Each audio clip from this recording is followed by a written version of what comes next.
D'autres, en revanche, suivent des tendances politiques dangereuses. C'est le cas du site de l'association Égalité et Réconciliation, dirigée par Alain Soral. Qui est cet homme? Nous devons nous rendre dans le quartier de Saint-Germain-des-Prés et l'appeler une fois sur place pour connaître l'adresse exacte. Le siège de l'association se trouve dans la cour de cet immeuble. Moi, je ne suis pas Charlie. Voilà. C'est par ces mots que nous accueille Alain Soral, président d'Égalité et Réconciliation. Voici sa théorie. Il y a derrière cet attentat la main de ce qu'on appelle l'État profond, c'est-à-dire des services secrets, à mon avis, israéliens, français et sans doute américains. Alain Soral est qualifié de national-socialiste, même si lui-même se défend d'être un nazi. En France, il a plusieurs procès sur les bras. Il fait enregistrer l'interview par son équipe pour montrer à ses lecteurs que nous allons manipuler ses propos. Et il n'arrête pas de nous insulter. Moi, je vis en crachant à la gueule des gens comme vous, vous compreniez. C'est ma clientèle, c'est de dire qu'aujourd'hui, un journaliste est une pute ou un chômeur. Donc vous n'êtes pas chômeuse. Moi, je suis sorti du journalisme officiel, j'ai été journaliste pendant 20 ans. C'était mon métier pour gagner ma vie. Parce que votre connerie des 4 minutes, j'en ai rien à branler. Alors pourquoi nous accorde-t-il cette interview ? Je refuse pratiquement tout, hein. Mais Arte, il y a un petit côté prestige. Des insultes, encore des insultes. Voilà comment fonctionne le conspirationnisme.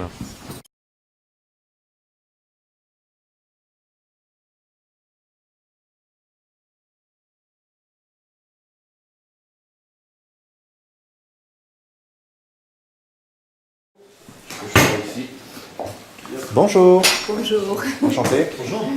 C'est vous qui faites l'interview? Oui, c'est moi. D'accord, enchanté.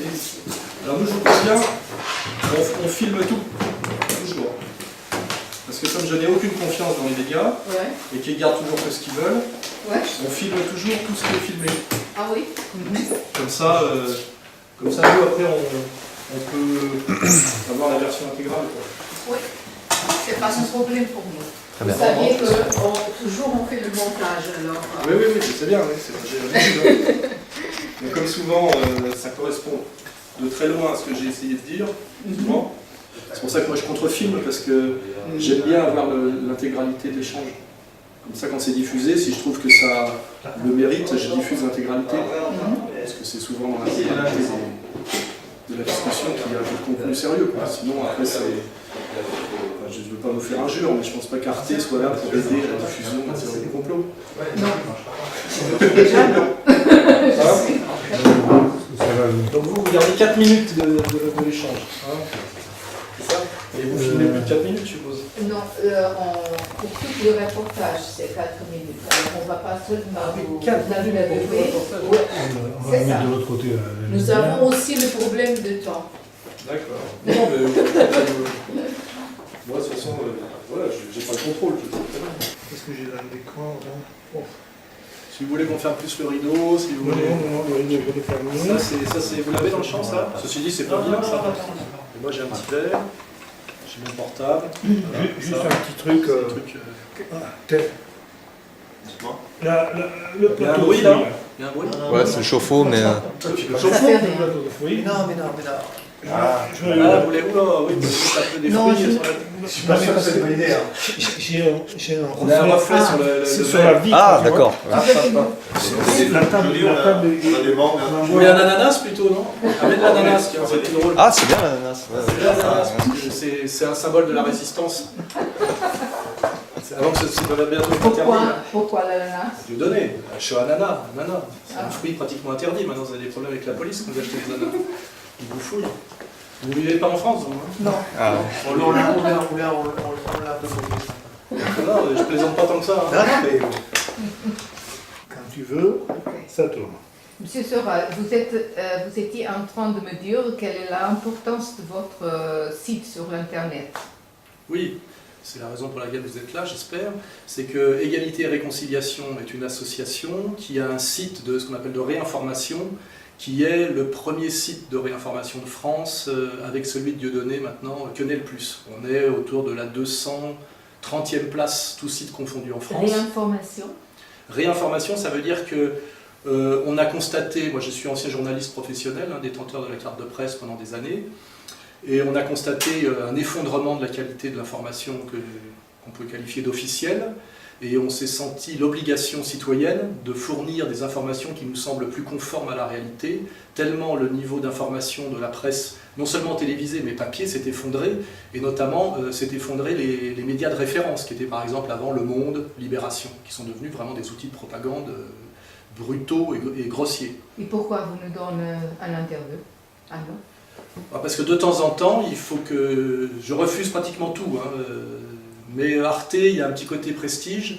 Et puis, comme je vous l'ai dit, je le dis là, nous on contrefilme tout pour faire des archives et parfois pour montrer, parce que c'est très pédagogique, on montre la différence entre l'interview réelle et le montage qui en a été fait. J'ai fait ça une fois avec BFM TV et ça a été dramatique pour eux parce qu'il y avait un tel écart entre ce que j'avais dit dans l'interview et le montage qu'ils en avaient fait que ça disait pratiquement le contraire, vous voyez. Et ça, c'est le genre de choses très intéressantes pour comment dirais-je, l'information du citoyen, parce que le citoyen, malheureusement, ne comprend pas toutes ces finesses et cette perversité des médias, notamment qu'on peut tout faire au montage. Et quelle est votre lecture de l'attentat à Charlie Hebdo? Je dirais que l'attentat à Charlie Hebdo est arrivé à point nommé pour faire passer en France un message et des mesures, vous voyez. Ça correspond, c'est pour moi ça correspond à la menace de Netanyahou, qui avait dit que si la France reconnaissait l'existence de l'État palestinien, nous aurions du terrorisme en France, ce qui est aberrant, puisque vraiment ça devrait être le contraire. Si nous avons une population musulmane qui se sent solidaire de la cause palestinienne et qui ressent ou qui suppose que le CRIF, c'est-à-dire la communauté juive organisée et le sionisme a un très haut et un trop haut pouvoir sur la France, reconnaître l'existence de l'État palestinien devait calmer ces populations. Or, Netanyahou a dit, si vous reconnaissez l'existence de l'État palestinien, vous aurez aussi du terrorisme en France, ce qu'on peut qualifier de menace. Alors l'attentat de Charlie Hebdo correspond en fait à la concrétisation de cette menace, vous voyez. Et ça se situe très très longtemps après l'affaire des caricatures de Mahomet, et ça a permis, comme l'affaire Mera, de faire... C'est des attentats en deux temps. Vous avez vu, il y a d'abord une atteinte à quelque chose de très français, qui était les militaires dans un premier temps, dans l'affaire Mera, puis une école israélienne en France, au Zaratora. Et c'est le même schéma, je dirais, stratégique dans l'affaire Charlie Hebdo. Il y a d'abord une atteinte à la France voltairienne à travers un magazine, on va dire, libertaire, et après l'attaque de l'épicerie cachère, ce qui fait qu'on associe systématiquement attaque de la France à attaque de la minorité juive. Vous voyez, comme si c'était la même chose. S'attaquer à la France, c'est s'attaquer aux juifs, et réciproquement.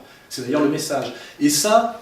Je dirais, cui bono, à qui profite le crime, ça c'est trop beau pour qu'il n'y ait pas quelque part la main de ce qu'on appelle l'état profond, si vous connaissez cette expression, c'est-à-dire qu'on ne peut pas nier que ces attentats et ces actions aient eu lieu, mais par contre on peut réaliser, en étudiant tout ça, que ces personnes étaient connues des services de police, avaient été approchées, avaient des profils qui sont pratiquement toujours les mêmes, hein, Mera, Kouachi, etc., et qu'il est très possible qu'on ait laissé faire, qu'on ait aidé, dans un but, effectivement, de créer un climat en France dont le but ultime, je le dis, ce n'est pas de lutter contre l'islamisme et le djihadisme, c'est de s'en prendre aux gens comme moi, c'est-à-dire qui défendraient la théorie du complot. Vous saviez, je vous ai dit que je n'ai pas beaucoup de temps. Alors vous avez parlé tellement beaucoup que je n'ai pas le temps pour faire mon reportage. Alors, si vous voulez, je vous donne encore une fois la possibilité de me dire deux, trois mots. Quelle est votre théorie sur l'attentat de Charlie Hebdo? Mais court, s'il vous plaît. Ma théorie, c'est qu'il y a derrière cet attentat la main de ce qu'on appelle l'état profond, c'est-à-dire des services secrets, à mon avis, israéliens, français et sans doute américains. Voilà. Et que ces attentats ont été aidés et instrumentalisés. Voilà une théorie du complot. Oui, mais la théorie du complot, c'est celle, par exemple, qui dit que Lee Harvey Oswald n'a sans doute pas été l'assassin ou le seul assassin de Kennedy. Qui contesterait aujourd'hui que la théorie du complot est plus réaliste et plus sérieuse que la théorie officielle? Votre théorie, vous croyez à ça vraiment? Bien sûr que je crois à ça. Et tous les analystes sérieux, les anciens diplomates, les anciens hommes politiques à la retraite qui peuvent se permettre de parler librement, le disent aussi, en Russie, en Allemagne, au Japon, en France, en Angleterre, aux États-Unis. La dernière question, si vous n'avez pas l'Internet comme moyen pour éditer votre théorie du complot, qu'est-ce que vous faites? Qu'est-ce que vous Furien, excusez-moi. Cette question, justement, c'est tout le but de ce qui se passe en ce moment, c'est de nous couper Internet au nom de la lutte, non pas contre le djihadisme, mais contre le complot, hein, en prétendant qu'il faut d'abord être complotiste pour accéder au djihadisme, ce qui est très pervers. Et effectivement, le but de tout ça, c'est de nous couper Internet pour que nous ne puissions plus réinformer les gens. Et aujourd'hui, dire qu'on est adepte de la théorie du complot, ça veut dire qu'on ne croit plus à la version officielle. Donc c'est obliger les gens sous peine de persécution d'adhérer à la théorie officielle des médias de masse officiels, c'est-à-dire de se soumettre intégralement au pouvoir. Voilà, c'est ça. De ma connaissance, il n'y a pas la possibilité de couper l'Internet dans une démocratie. Ben, vous verrez qu'ils sont en train de mettre en place en France quelque chose qui ressemble au Patriot Act américain et qui, par décret administratif, peut faire fermer des sites Internet s'ils sont pédophiles, révisionnistes et complotistes, vous voyez, et ils sont en train de travailler, et ça ne se passe pas par les tribunaux, ça passe par une mesure administrative. Si vous allez sur le site Égalité et Réconciliation, vous verrez qu'il y a un long article que nous allons publier dans quelques jours, qui démontre que c'est ça le but. Voilà. Pour nous, seulement pour nous, je ne veux pas mettre ça dans l'air, mais seulement pour savoir comment vous voyez l'Arte. Au début, vous avez parlé sur ça, et j'aimerais bien amener avec moi son avis, votre avis sur Arte. C'est une chaîne franco-allemande qui est là pour rapprocher, je dirais, dans l'idée européenne qu'aujourd'hui l'Europe c'est la France et l'Allemagne comme une seule entité. Ça s'adresse aux élites, et ce que j'ai constaté moi, c'est qu'aucun journaliste ne peut aller au-delà de la décision de ses supérieurs, et qu'il est évident que Arte ne va pas m'aider à ce que les gens pensent en regardant Arte que c'est moi qui ai raison et que ma théorie alternative est plus sérieuse que la théorie officielle. Donc je sais que quoi que vous vouliez vous en tant qu'individu, le pouvoir qui est au-dessus de vous, puisque le journalisme est hiérarchisé verticalement, il n'y a pas de démocratie du journalisme, c'est que de toute façon le montage final me sera défavorable. Voilà. Merci à vous. Je vous en prie. Alors, juste une chose. Est-ce que tu veux bien reposer la première question que tu as posée? Parce que j'ai un petit problème d'image. Je voudrais le faire plus serré, et voilà. J'aimerais bien aussi montrer que les messieurs sont en train de filmer. D'accord. Oui, C'est comme dans Profession Reporter oui, c'est ça. Vos questions sont bien plus révélatrices sur vous-même. Mes réponses le seraient sur moi. Je les pose avec la plus grande sincérité.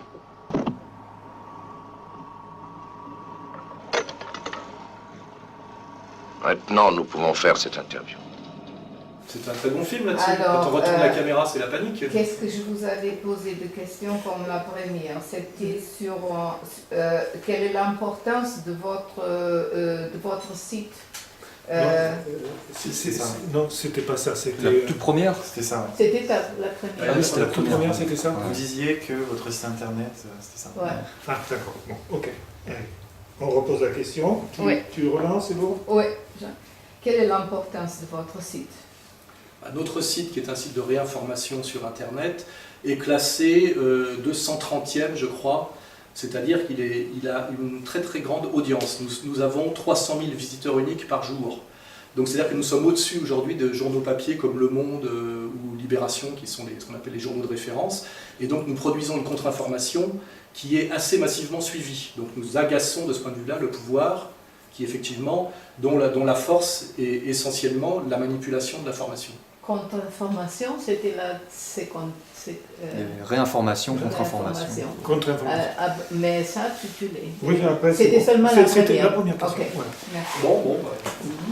Voilà. Alors j'étais si court que je peux.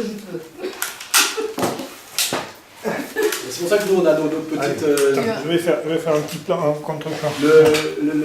L'intégrale est toujours plus intéressante. Vous savez déjà au début que je ne peux pas mettre tout ça qu'on n'a pas. Oui, mais moi je m'en fous. Moi je m'en fous. Vous me demandez une interview, je peux dire oui ou non. Ouais. Ça, en fait, vous, là, vous gagnez votre vie en faisant ça. Moi, j'en ai rien à foutre. À la limite, je pourrais dire, vous me faites perdre mon temps. Moi, je vis en crachant la gueule des gens comme vous compreniez. C'est ma clientèle, c'est de dire qu'aujourd'hui, un journaliste, c'est une pute ou un chômeur. Donc vous n'êtes pas chômeuse. Moi, je suis sorti du journalisme officiel, j'ai été journaliste pendant 20 ans. C'était mon métier pour gagner ma vie. Je travaillais avec Thierry Ardisson, j'ai travaillé dans tous les médias à peu près. Donc, sauf si à un moment donné, off the record, vous me dites que vous êtes d'accord avec moi, vous avez besoin de manger, c'est possible, parfois j'entends ce genre de choses. Je pars du principe que si vous êtes là, vous êtes en mission contre moi. Voilà, c'est ça dont je pars en mission. Et de toute façon, il y a une division du travail, exactement comme dans tous les régimes totalitaires, c'est-à-dire que vous n'assumerez jamais la totalité de la faute. Vous filmez, il y a quelqu'un qui monte, il y a quelqu'un qui diffuse, donc quoi qu'il arrive, je ne pourrai jamais vous dire, vous m'avez menti, manqué de respect, etc. Et ce que je vous dis là, je l'ai vécu depuis 2004 systématiquement. Chaque fois que j'ai été, comment dirais-je, naïf, où j'ai respecté le journaliste en face en parlant, etc., je me suis fait massacrer, ça a eu des conséquences graves sur moi, des agressions, etc.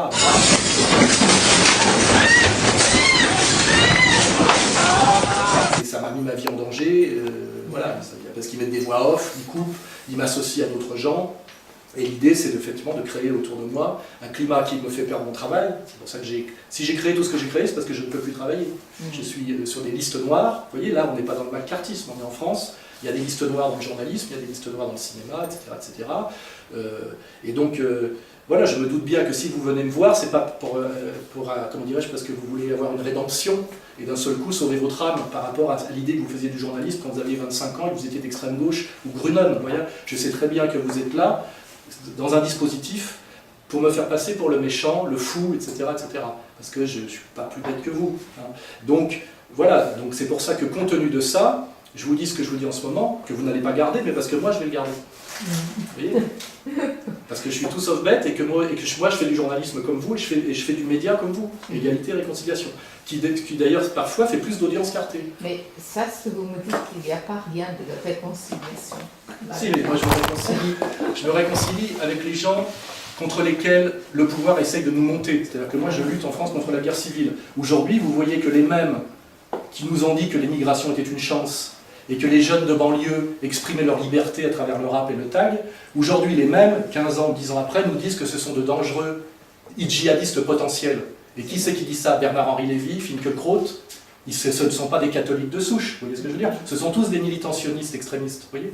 Donc moi, la réconciliation, elle se fait entre Français de souche comme moi et Français d'origine immigrée. La réconciliation doit se faire pour des raisons utiles et stratégiques. Je ne vais pas me réconcilier avec Dominique Strauss-Kahn, ça n'a aucun sens. D'ailleurs, il n'en a rien à foutre, et puis c'est hors sujet. Par contre, empêcher en France, ou lutter contre le travail très pervers que fait Charlie Hebdo, qui consiste à faire que chaque Français qui souffre de la crise économique, par leur sale travail, pense qu'un jeune de banlieue, qu'on a éduqué dans la haine de la France et le mépris des Français, et la voyoucratie systématique, par Jacques Lang, par la politique de la ville, etc., que le Français de base en colère et déstabilisé n'ait pas envie de l'agresser, et ça c'est un travail utile, citoyen, et je veux dire authentiquement de gauche et antifasciste. C'est le travail que je fais, vous voyez. Ça s'appelle la réconciliation. Pour que toutes les choses sont claires, nous n'avons pas enregistré ce que vous êtes en train de me dire maintenant. Ouais, vous l'enregistrez. Bah si, votre caméraman il travaille. Non, on fait plein de coups. Ah oui, mais c'est pas grave. Non, mais moi je vous dis... Non, seulement pour vous dire que l'interview n'était pas tellement long comme vous l'avez. Non, mais moi je dis, ce qui est intéressant, c'est que je discute avec des journalistes d'Arte qui est venu me voir, et moi ça m'intéresse de faire de l'archive, parce que de toute façon ce qui compte c'est ce qu'on fera de tout ça dans quelques années. Vous savez, moi ma force, pourquoi je suis suivi en France et soutenu, c'est parce que je produis des analyses. J'ai publié mon premier livre en 1984, j'ai publié 13 ou 14 livres, ce qu'on ne dit jamais d'ailleurs. Je suis écrivain, j'ai une formation de sociologue, j'ai été cinéaste, j'ai fait beaucoup de choses, du journalisme, etc. Et il se trouve que les analyses que je produis sont souvent validées par les faits dans le temps. C'est pour ça que je suis crédible, alors que ceux qui me contredisent se trompent systématiquement et mentent. Sur l'affaire libyenne, moi dès le départ j'ai dit que la Syrie, il ne fallait pas tomber dans le piège de la déstabilisation de la Syrie. La Libye, je suis très souvent bien positionné par rapport aux intérêts de la France et à ce que veut dire une démocratie, la défense des citoyens, que ce soit sur l'analyse économique, la crise financière, la crise sociale. Ma crédibilité, elle est là, vous voyez. Écoutez, monsieur, je n'ai pas le temps pour faire une biographie, vous saviez ça. Alors, l'idée, c'était de mettre dans le travail de cette journaliste de voir qui est derrière d'une théorie de complot. Vous avez assumé que c'était une théorie du complot, vous m'avez dit quelle est la théorie du complot, et je vous présente comme ça. Oui, très bien. De toute façon, tout le monde le sait, ça, je m'en vois. Oui, c'est ça. Alors, je veux seulement vous dire que je viens avec une autre idée, ça c'est l'idée.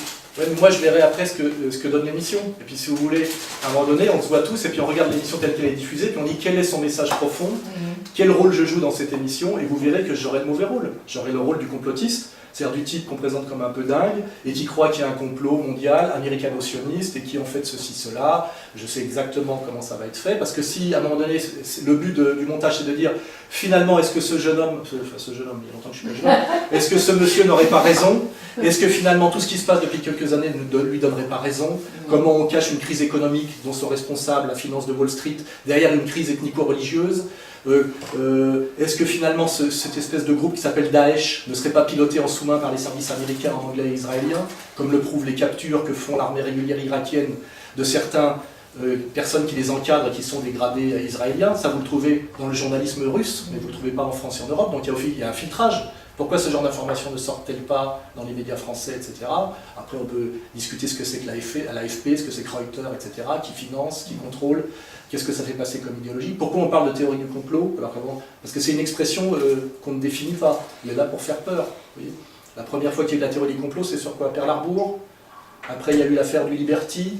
Le grand sursaut de la théorie du complot, c'est le 11 septembre, n'est-ce pas? C'est à partir du 11 septembre, où tous ceux qui ont contesté que Ben Laden, dans les montagnes de Tora Bora, n'avait pas les moyens d'organiser quelque chose d'aussi sophistiqué, et que selon la théorie de à qui profite le crime, le 11 septembre était sans doute quelque chose d'instrumentalisé, voire d'orchestré, par ceux-là même qui prétendaient lutter contre. Ça a permis le redéploiement de l'armée américaine et un néocolonialisme, etc., dans des pays stratégiques qui, quand on regarde, sont le contrôle de l'énergie et la charnière eurasiatique et correspondent à une lutte de long terme contre l'alliance russo-chinoise et est en fait une stratégie globale où l'Amérique essaye de lutter contre son déclin inéluctable en jouant systématiquement sur le militaire, parce que sur le plan économico-financier, ils sont des prédateurs et des destructeurs, etc.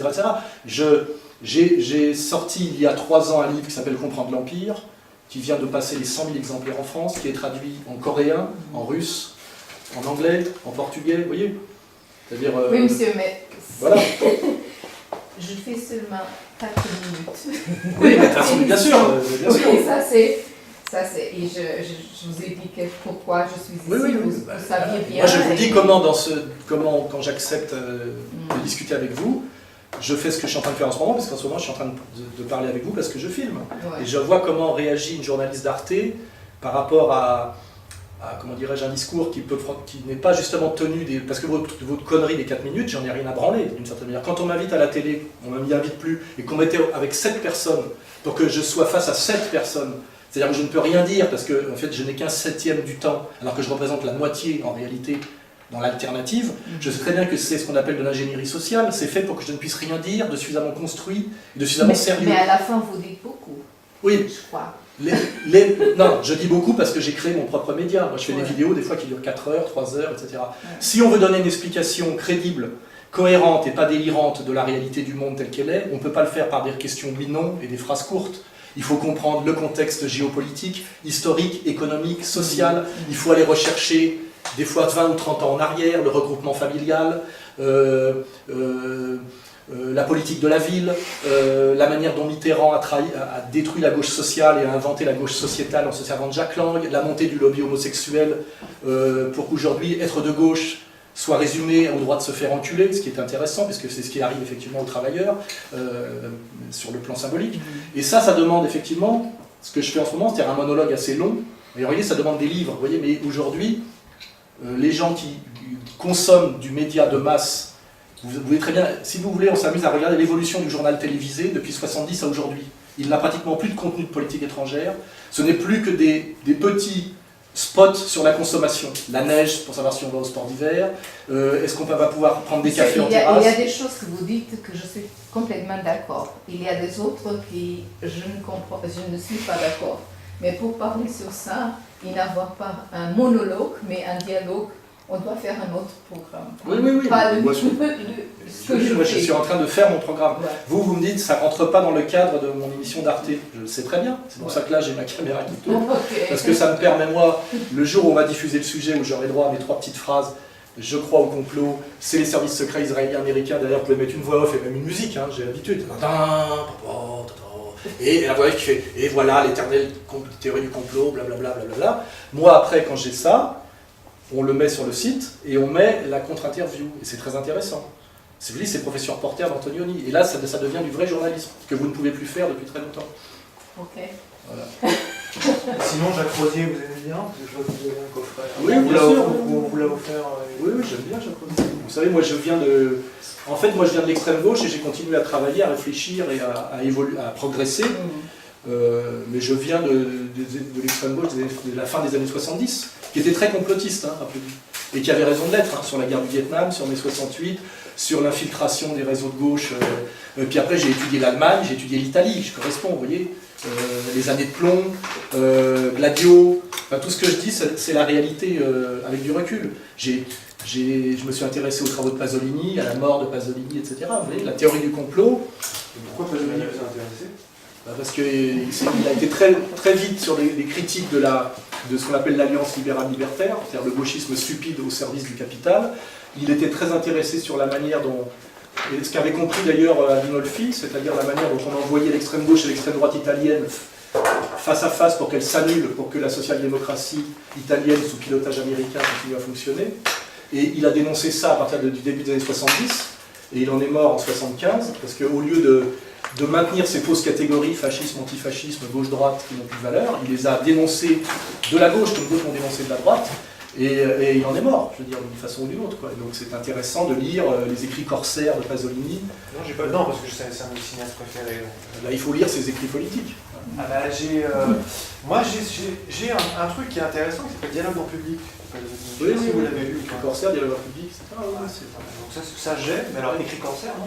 Moi je viens de la CGT, du Parti communiste, hein, donc il faut pas me la faire. Je sais ce que ça a été que le démantèlement de la SFP et tout ça. À l'époque, le journal de la 3 était un journal qui, par rapport au pouvoir officiel de droite, on va dire, libéral, était un contre-journal. C'est-à-dire c'était très communiste. C'est pour c'est-à-dire qu'ils ont démantelé la SFP pour que la CGT perde le contrôle technique de tout ça. Vous voyez, ça c'est une vraie analyse. Aujourd'hui, ils avaient 120 chaînes de télé ou 200, etc. D'abord, c'est pratiquement tout relayé des brèves de l'AFP et de Reuters.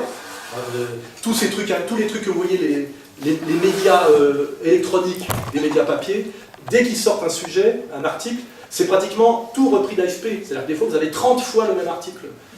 Donc, il n'y a pas de diversité des points de vue. Il y a juste une multiplicité des habillages. Je vous ai dit qu'il y a des choses que je suis d'accord avec vous. Mais je vous dis, vous ne pouvez pas être d'accord avec moi, sinon vous allez perdre votre travail. C'est ça qu'il faut que vous compreniez. Non, Moi, je suis mon propre employeur. Différence. Vous voyez, vous êtes une employée, vous êtes une salariée. Oui. Donc vous êtes dans l'esclavage et la soumission. Donc vous n'avez pas le droit de penser quelque chose en réalité. Ouais, Donc déjà, là c'est la fin de la conversation sur le plan sérieux. Vous n'avez pas l'autonomie économique pour penser quoi que ce soit de différent de l'idéologie dominante. Sinon vous perdrez votre travail, comme moi je l'ai perdu dès 2004. Je suis quelqu'un qui était comme vous, mais qui a choisi la liberté. À part que ça ne m'a pas mené à la misère, parce que j'ai monté une organisation alternative, c'est-à-dire un journal, un support, un site, avec des relais dans toutes les villes, etc., une économie, une maison d'édition. J'ai 35 employés, moi, 35, vous voyez, je paye, vous voyez, j'ai des locaux dans toute la France, etc. Et c'est pour ça que le pouvoir s'attaque à moi. C'est parce qu'en fait, je représente quelque chose qui les gêne. Alors, je ne dis pas que je suis la vérité incarnée, je ne suis pas religieux, je peux me tromper parfois, exagérer peut-être, parce que c'est un climat compliqué, il faut réagir, etc. Mais je pense que je fais du journalisme honnête, et que j'essaie de continuer à faire ce que je pensais qu'il fallait faire quand j'ai eu 20 ans et que je me suis engagé dans la vie publique. Puisque j'ai commencé très jeune, hein, j'ai publié mon premier livre à 25 ans. Et j'ai croisé les Jean Edernalier, les Philippe Solers, la crème de l'intelligentsia française de l'époque. Voilà. Et je continue à faire un travail qui aujourd'hui m'oblige à être totalement marginal. Et c'est là-dessus que j'insiste, c'est qu'aujourd'hui, pour continuer à faire un travail de journalisme qui ressemble à ce qu'on pouvait faire en 1985, il faut pratiquement être dans la clandestinité. Ça, c'est une vraie question. C'est comme dans le... Regardez, on a des cadeaux pour vous, regardez. Hein, des petits autocollants. Si vous voulez affirmer votre différence, vous voyez. Je ne suis pas Charlie. Attendez, non, posez-le.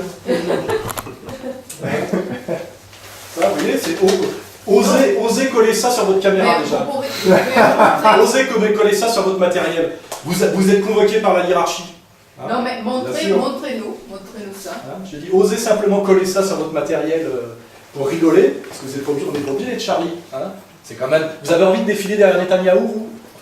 Vous aviez envie de défiler derrière Netanyahou la dernière fois, là, parce que c'est ce qui s'est passé quand même. Hein.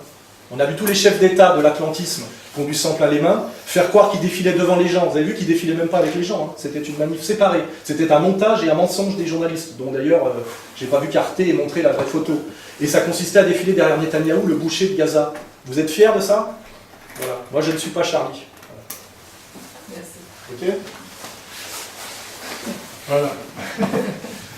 Quart d'heure, Charlie. Quart d'heure, ça arrive, Bon, oui. allez, moi qu'est-ce que je fais On avait